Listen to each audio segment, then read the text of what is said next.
Burnettes, je suis Marlène. Bienvenue sur ce nouveau podcast du Burnout au féminin. Les Burnettes, si vous ne connaissez pas, c'est un collectif de femmes fondé par Anne-Sophie à Bordeaux. Ces femmes qui, après des mois de fatigue, de culpabilité, de détresse, désespoir, se sont reconstruites. Il y a l'après-burnout.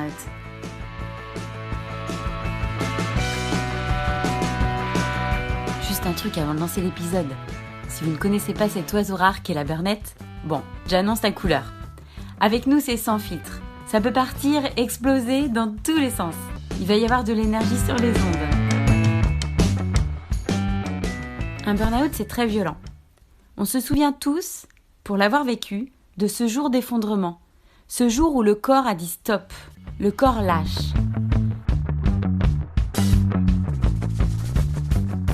J'ai fait la connaissance de Sylvie à un événement organisé par les Burnettes. Je l'apprécie beaucoup, elle respire l'optimisme. Avant d'être à l'écoute et d'aider les femmes victimes de burn-out au sein de l'association Elle Burn, Sylvie était plutôt à l'écoute des escarpins, tenues branchées pour les défilés. Oui, parce que dans une autre vie, Sylvie était styliste modéliste. Elle est devenue ensuite professeure dans une grande école internationale de mode. Cette école, Sylvie la considère un peu comme sa famille. Elle y a étudié, ses filles y ont étudié, elle y a été professeure. Et un jour, son big boss lui propose le poste de directrice à Bordeaux. Waouh! Moi, simple professeur, de prendre la direction et de manager une équipe à Bordeaux, elle y voyait là un accomplissement professionnel énorme. Alors, ni une ni deux, elle laisse son mari et ses filles en région parisienne et s'installe dans un petit appartement. Le Graal pour cette femme si dynamique et si performante au parcours jalonné par la mode. Elle nous raconte. C'était ma nouvelle vie, Oui. J'étais hyper fière en fait. Donc go, Ouais. Bordeaux. Je prends la direction d'une école. Ce sont 10 étudiants, une dizaine de professeurs. Donc je découvre toutes ces tâches, toutes ces missions et je me mets mais vraiment à fond dedans. Je commence à avoir l'ampleur de la tâche. Mais bon, je me dis, tu vas y arriver, tu étais capable, oui, tout va bien se passer, on y est, c'est possible. Je me suis vue rester à l'école jusqu'à, le plus tard, ça a dû être, minuit passé. Je me rappelle que je faisais des petites photos de l'horloge et que j'envoyais sur les réseaux sociaux, puis alors en plus j'étais super fière de terminer si tard. Quelle merveilleuse soirée! Il y avait personne qui m'attendait chez moi. J'étais à 2 pas, donc je prenais mon petit vélo, hop, en 5 minutes j'étais rendue chez moi, et hop, c'était direct le pyjama, je me mettais dans mon lit, et puis là je reprenais mon téléphone, et je regardais si j'avais pas eu un dernier mail qui était tombé par-ci par-là, si j'avais pas oublié de répondre à des trucs par-ci par-là. Pensée là était plutôt dynamisante. La première année c'était hyper galvanisant, mais quand je suis rentrée de vacances à la veille de la rentrée de septembre 2014, je me suis dit oh là là, il va falloir vraiment avoir encore tout plein d'énergie. Il y avait des trucs à faire, des choses qui tombaient dans tous les sens, les salons étudiants, les portes ouvertes à organiser. C'était énorme. Si tu veux, l'idée c'était qu'il fallait que je m'organise, qu'il fallait que je revoie mes priorités. Dans mon pattern de loyauté, de performance et de perfectionnisme aussi, parce que je ne pouvais pas rentrer chez moi le soir tant que j'avais pas décidé que tel ou tel dossier était bouclé, tout balisé, tout contrôlé. Donc dans cet élan là de générosité et de dynamisme, est-ce que tu as commencé à ressentir les insomnies? À 4h du matin, je regardais le téléphone, je re-regardais les mails, je me remettais à travailler parce que dans ma tête, mon mental n'était pas tranquille. Et donc, tant que j'étais pas tranquille, il fallait que je règle ces interrogations-là. Donc, je me levais le matin très, très fatiguée. avec cette fatigue qui a commencé à s'installer en fait, à me coller au corps. Et j'ai commencé à avoir des migraines, des grosses migraines, de plus en plus de migraines. Et j'ai commencé à m'inquiéter un petit peu et j'en ai quand même parlé à mon médecin généraliste en fait. Elle a commencé à ce moment-là à m'alerter, à me dire... essayer de lever un peu le pied, essayer de déconnecter le week-end, etc. Et j'entendais, mais j'arrivais pas. Je me rappelle, je remontais à Paris voir ma famille tous les 15 jours. J'étais complètement pressurisée avant de partir, avant de prendre le train, parce que je me disais, voilà, mais allez, il faut que tu boucles ce dossier là, mais là, t'as pas répondu à lui, t'as pas répondu à machin, il faut que tu t'occupes de ça, etc. Donc je partais en catastrophe, j'avais mes dossiers dans le train, je bossais dans le train jusqu'à la dernière minute. J'avais même pas la joie libre de retrouver les miens parce que en fait j'avais mon mental bouffé et qui était complètement pollué par toutes les choses qui étaient comme ça en latence. Et mon mari, mes filles étaient super contents de me voir parce qu'on se voyait tous les 15 jours, mais et moi je sentais que j'étais pas disponible, je me sentais hyper irritable. Pour te dire, quand j'arrivais chez moi en région parisienne, eh ben, je trouvais rien de mieux à faire que de remarquer tout ce qui allait pas chez moi, qu'ils n'avaient pas fait, tu sais, et puis ils n'avaient pas bien fait le ménage. Et oui, parce que ça restait chez toi, quoi, en fait. J'étais chiante, enfin, le mot peut-être. tu peux voilà, dire. j'étais vraiment chiante, quoi. Et puis en douce, j'allais aux toilettes pour vérifier mes mails, tu vois. Voilà, donc j'étais pas confortable. Je partais pour retrouver les miens, ça devait être un moment de plaisir, de bonheur et c'était eux, à la limite, qui n'étaient pas capables de comprendre que j'avais des responsabilités, que j'avais des choses à penser plus importantes que leur petite existence à eux, quoi. C'était un truc de... Quand j'y repense maintenant, ça me serre le cœur, mais voilà, quoi, c'est comme ça, c'était avant. Tu racontais ce que tu vivais avec ton mari ou tes amis ? Je voulais pas faire tête basse, je voulais pas montrer de signes de faiblesse. Non, je montrais que c'était dur, mais que j'y allais, j'y arrivais et que je me battais, quoi. En fait, c'était ça. C'est incroyable parce que j'ai l'impression que tu parles d'une autre Sylvie. Ah. Oui, c'est très flagrant. C'est vrai. Oui. Il y a vraiment une vie avant et une Sylvie d'après, oui, j'imagine. Bien sûr que je comprends ce que tu peux, ce que tu peux ressentir parce que oui, je sens qu'aujourd'hui je suis plus la même. J'ai commencé à sentir que j'avais des problèmes de mémoire. C'était horrible parce que là, en fait, je perdais pied. J'ai commencé à avoir une baisse d'estime de moi. Mon cerveau tournait au ralenti, que je ne maîtrisais plus mon fonctionnement. Mais ma pauvre fille, t'es pas légitime dans ton rôle de directrice. Et en même temps, j'avais de plus en plus de mal à supporter mon équipe, mes collègues. En fait, je me barricadais dans mon bureau, en fait, parce que je sentais que je devenais vulnérable. En fait, je commençais à sentir cette énergie qui fuyait, qui n'était plus là, que je cherchais, mais que je ne trouvais plus.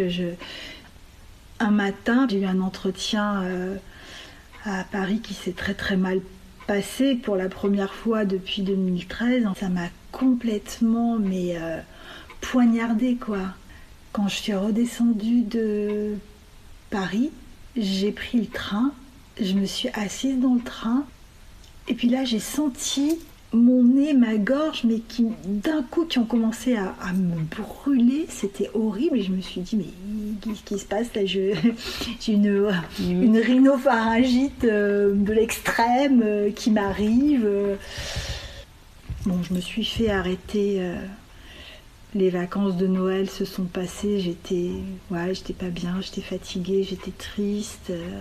Quand j'ai repris le travail en janvier, J'y arrivais pas, je reprenais les dossiers, je comprenais plus rien à mes dossiers.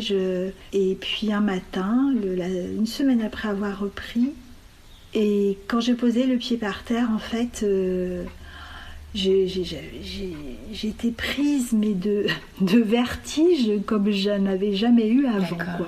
Je voyais plus où j'étais, quoi. En fait, ça tournait, et ça continuait à tourner. En fait, ça s'arrêtait pas. Mais j'ai quand même pris ma voiture et j'ai quand même été bosser. Tu y es retournée? J'y suis allée parce qu'il fallait. Bah oui. Il fallait. Allô, quoi. Bah non, j'avais la tête qui tournait. Je me tiens limite au mur. Je marche tout doucement. On me parle, j'entends pas, je capte pas, je comprends rien. Par quel dossier il faut que je commence? Enfin, j'étais complètement perdue, quoi. Et là, je commence à avoir une montée d'angoisse. Donc j'appelle mon mari et je lui dis ça va pas. En fait, il me dit écoute, je viens te chercher, on va chez la psy. Et quand je suis arrivée, je me suis effondrée. Ouais, je me suis effondrée en pleurs. C'était en même temps, ça me faisait du bien parce que c'était la cocotte minute qui je laissais tout sortir. Ma psy me dit vous allez appeler votre médecin généraliste et vous allez vous faire arrêter parce que là vous êtes en burn-out.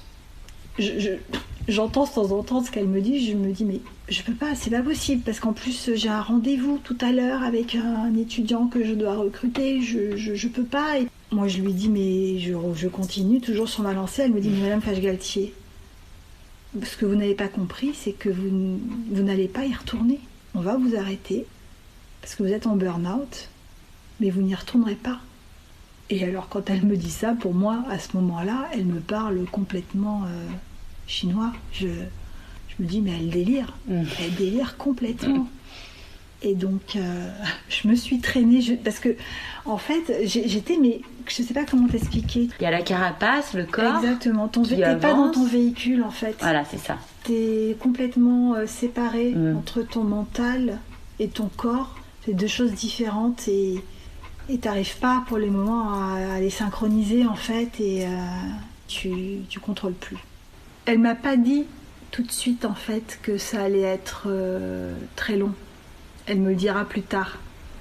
Donc t'es rentrée chez toi, qu'est-ce que tu as fait Il y a une immense fatigue et que tu ressens d'un coup là à ce moment-là, t'étais chez toi, tu sais que t'es fatigué, tu sais que ton corps il est à bout, qu'il a enduré, qui t'a peut-être lancé des petits signes, des petits messages, tu les as pas entendus et là du coup ton corps il te dit ah ben voilà, là maintenant ma grande, là on y est sur le canapé, là on y est. C'est vrai que oui ben la période canapé elle a duré on va dire 3 mois.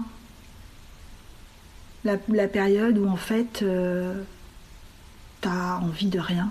À part dormir. À part dormir. Bah, ton corps il suit plus en fait, t'as plus l'énergie pour faire quoi que ce soit, faire à manger, t'y arrives plus, tu prends ta douche, mais après tu remets un vieux jogging, tu t'habilles plus, tu te maquilles plus parce que t'as plus envie. T'as plus envie, t'es vidé en fait. T'as pas envie de parler non plus. T'as pas forcément envie d'expliquer aux autres ce qui t'arrive. Parce que le peu de fois où tu t'es risqué à le faire, en fait, la plupart du temps, les personnes ne comprennent pas. Je crois que les personnes peuvent soupçonner en fait dans quel état de lassitude extrême on se trouve en fait est complètement perdu. En fait, on est noyé déjà dans un premier temps dans la culpabilité. Ouais, tu vois, ça me fait réfléchir. Là, ça m'émeut en même temps parce que tu vois, je repense à cette culpabilité que très forte. Au début, c'est ça, c'est ce sentiment que t'es aussi pas légitime dans cet état d'épuisement et du fait qu'on t'ait accordé un temps pour te reposer et te réparer. Bah là, t'es pas légitime non plus. Il y a pire que moi. Secoue-toi, allez, c'est bon. Sauf que ça revient pas si vite. Ça revient pas l'histoire de quelques nuits douces et... Ça revient pas si vite parce que, en fait, j'ai appris plus tard que on a des altérations au niveau des neurones.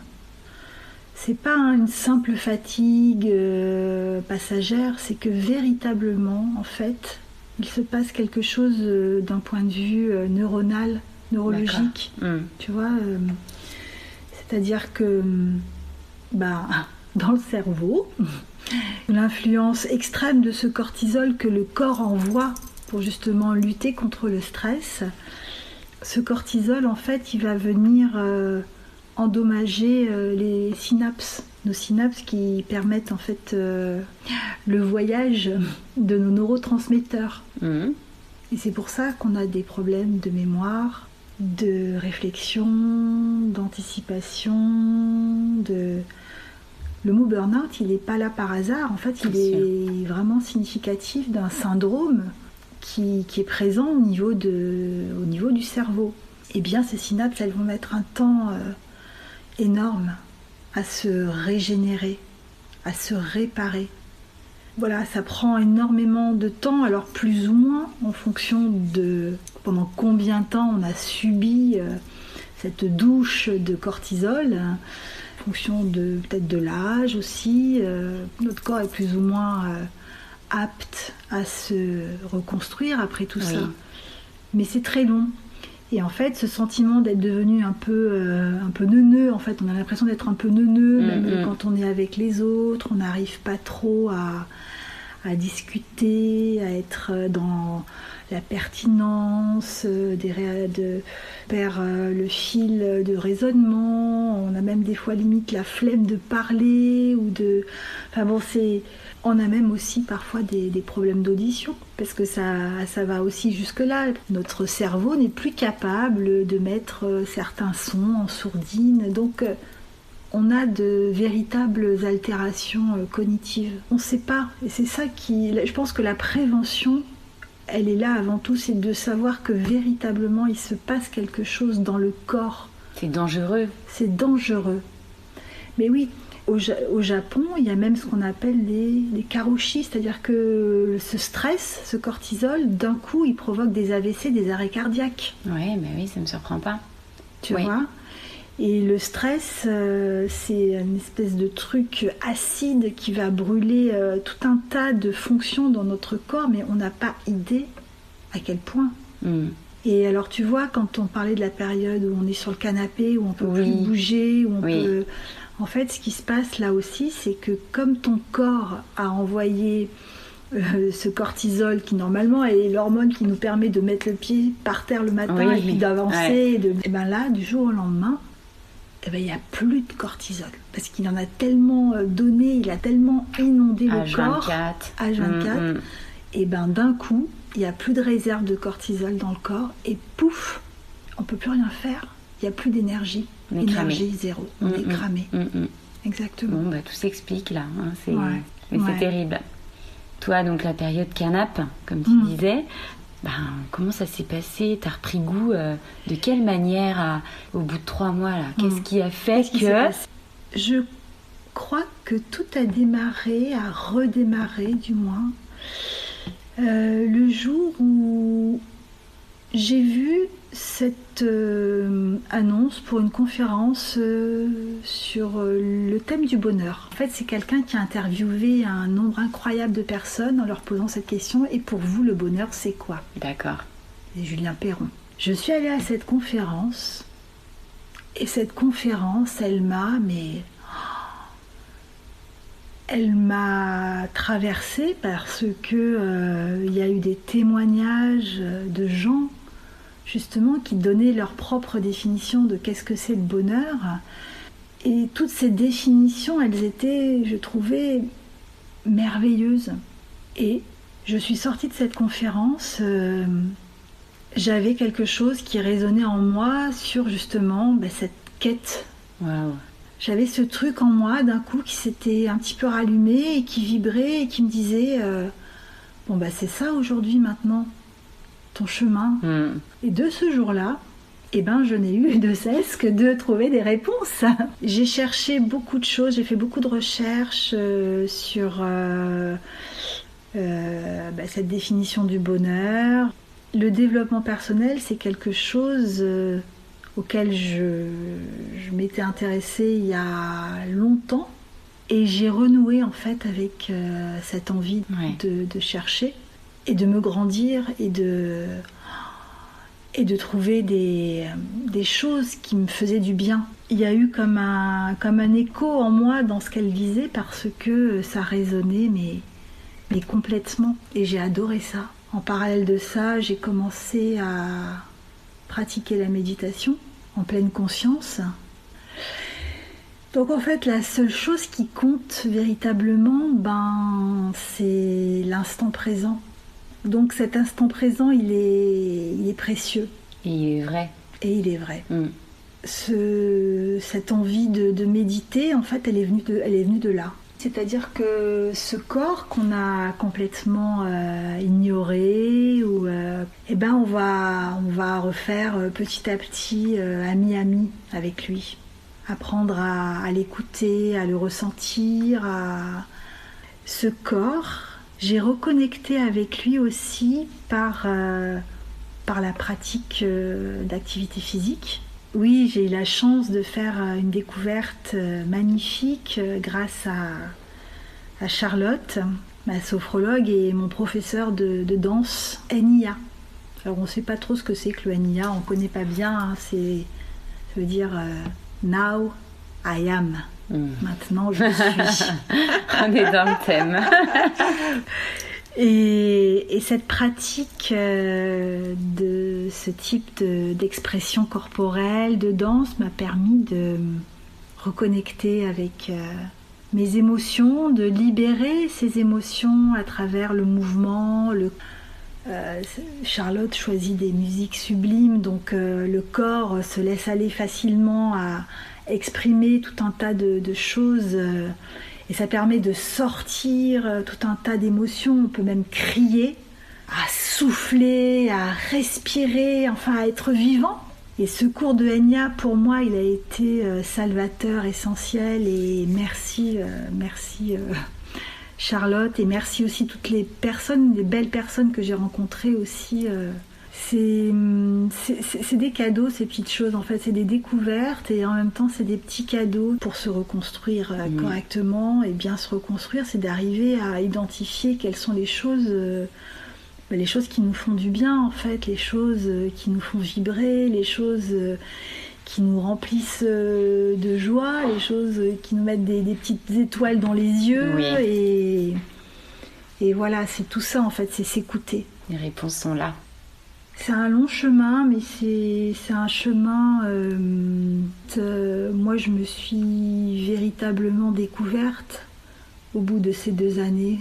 Je suis allée fouiller dans les profondeurs de mon âme, dans mon enfance, dans mon éducation, ce que j'ai vécu, tout ça, je l'ai bien compris, je l'ai bien analysé et ça m'a véritablement aidée. Mais en plus de ça, j'ai expérimenté des choses qui m'ont transformée ou qui m'ont ramenée à moi peut-être plus, tu vois, parce qu'en fait, j'ai vraiment identifié mes valeurs, parce que la question, elle est là aussi à un moment donné dans ta vie, c'est de te demander, mais tu es qui, toi ? Reconnecter à des choses qui ont dû passer par là à un moment donné et qu'on a oublié. Qu'on a mis de côté. C'est ça. C'est ce que tu voudrais passer comme message aux Burnett. Oui, vraiment. Si t'avais un truc. Tu les connais bien, les Burnett. Ouais, je les connais. On va en parler après. mais la pensée positive est mon amie. Alors ça veut pas dire nier tout ce qui est négatif et pas voir le négatif, c'est pas ça du tout. Non, on n'est pas chez les bisounours. On n'est pas chez les... Mais c'est accueillir en fait, accueillir avec gratitude ce qui se passe, ce qui est autour de soi en fait, parce que c'est ça, c'est la vie et que en fait notre monde extérieur il est ce qu'on est au fond de nous quoi. Et donc voilà. Merci. Et les Burnett alors, oui, tu les as rencontrés quand? Une longue histoire. Ouais, c'est incroyable cette histoire de Burnett parce que je me revois très bien le jour où j'ai rencontré Anne-Sophie, la présidente de l'association, après la projection d'un film qui s'appelle La mécanique du burn-out à l'Utopia. Il est présent sur les réseaux sociaux, sur YouTube.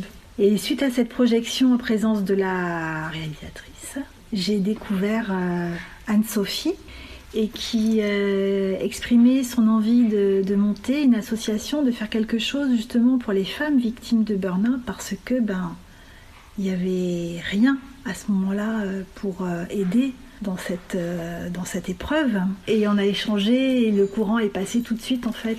Voilà, j'ai eu envie de l'accompagner, de lui proposer mon accompagnement. Elle l'a accepté et j'en suis reconnaissante parce que depuis un an, en fait, il s'est passé tellement de choses avec les Burnett. Donc, t'es embarqué là-dedans, quoi. Ouais. Dès le départ, en fait, un appel, go, quoi. Ouais. Et puis, j'avais vraiment ce besoin, cette envie d'aider, de tendre la main parce que je venais de traverser tout ça et j'avais cette envie de donner un peu d'espoir aux personnes dans cette situation. Et donc on a commencé à faire des ateliers, groupes de parole au bureau des possibles, des ateliers goûter pour faire découvrir des thérapeutes, des activités qui peuvent faire du bien. On a eu aussi une psychologue qui est venue nous parler du burn-out, faire des séances d'art-thérapie. Enfin, c'est vraiment l'idée, c'est de se faire du bien avec des petits gâteaux. Et puis ensuite, on a commencé aussi à faire des after no work. On a rencontré de plus en plus de personnes en fait. On a une liste de plus de 100 personnes. De femmes victimes de burn-out, tu veux dire? Ouais, en un an. Sur Bordeaux? Ouais. D'accord. Il y en a bien plus que ça, mais qui ne connaissent pas l'existence des Burnett. J'essaye de prodiguer quelques conseils, de soulager, de réconforter les personnes qui appellent lorsqu'elles sont en burn-out, pré-burn-out, post-burn-out, tu vois. Aujourd'hui, j'ai l'impression que je peux leur donner les petites choses, les petits outils, les petites pistes Mais oui, bien sûr. à explorer. Tu l'as vécu, donc... Je l'ai vécu, je l'ai traversé, j'ai expérimenté tellement de choses et j'ai tellement réfléchi à tout ça et... C'est extrêmement symbolique parce qu'en fait, tu disais tout à l'heure, tu t'es nourrie de tous ces sujets-là liés au bonheur, à la quête de sens, etc. Et en fait, là, aujourd'hui, tu transmets. En tout cas, on fait de belles rencontres. Ouais. Hein, Marlène? Oui. Et on avance. Là, comment t'envisages ton demain? Parce que t'as quitté ton job. Parce que j'étais plus capable, d'une part, et puis c'était plus dans mes valeurs, donc... Voilà, j'ai été licenciée.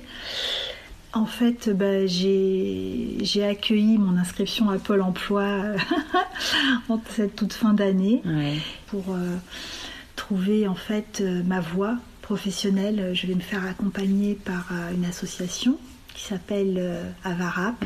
J'y vais confiante. Je me dis, je trouverai ma solution. J'accueille et je fais confiance et puis à côté de ça, je vais continuer à m'occuper de nos petites Burnett. Je sens qu'il y a encore des fragilités. Je vais essayer de garder cette pensée positive. Et c'est vraiment de ça dont je me nourris aujourd'hui pour avancer vers demain. Merci. Moi, je me dis souvent dans ma tête, it's okay, tout a sa raison d'être, tout est parfait. Ouais, super. C'est ok. C'est ok. Merci Marlène, merci beaucoup. Je vous propose, si vous avez aimé, de nous laisser votre avis, à partager ce podcast tout autour de vous, pour nous aider, nous les burnettes, à lever le tabou sur la question du burn-out. C'est de cette manière-là que nous ferons changer les choses. Pour en savoir davantage sur l'action et les événements de l'association Helburn, connaître la communauté des burnettes, rendez-vous sur les réseaux. À bientôt!